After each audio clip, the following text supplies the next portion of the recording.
Are you a podcaster? And have you thought about all the potential legal issues that could arise with your podcast?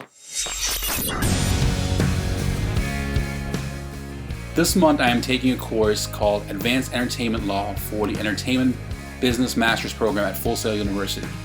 And we had to do an assignment where we listened to a legal podcast that had to do something with our industry. So I am a podcaster, and there isn't much information out there as far as laws for podcasts.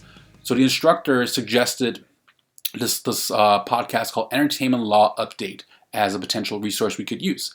So when I checked out the resource, it was awesome because literally the newest episode that came out was legal issues with podcasts. So I was like, perfect for me.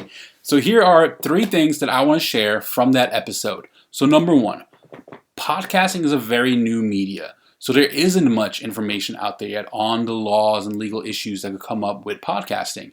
So what a lot of attorneys do when there is an issue, they borrow from similar types of mediums. So they borrow from radio, they borrow from bloggers, they borrow from journalism.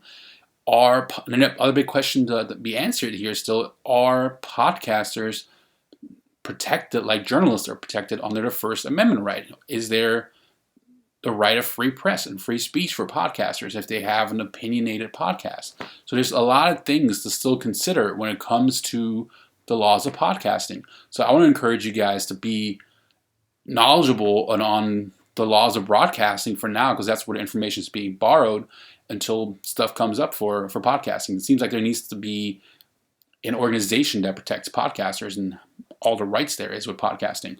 Number 2, do you have a podcast partner or co-host or a producer that works with you on your podcast? And do you have a partnership agreement with that person?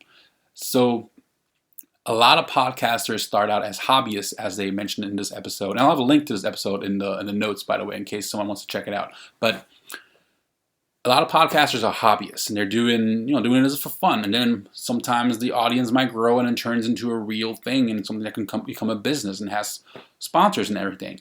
But what happens when you and your partner or your co-host break up and you split ways and go different ways? Who owns the podcast? Who owns the back catalog and past episodes you've already released?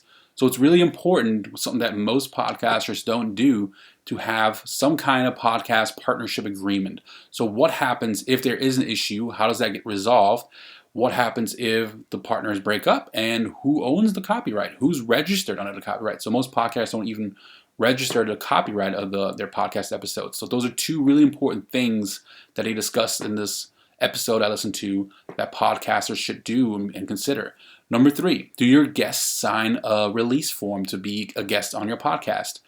Every guest you have on your podcast, or every person you have on your podcast, should sign a release.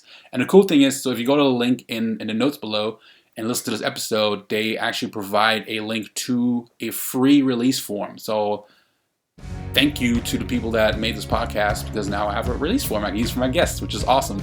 But have all your guests sign a release form. That way, if there's ever an issue or you change the scope of your podcast down the road and your guest wants the episode taken down, you now don't lose that piece of content.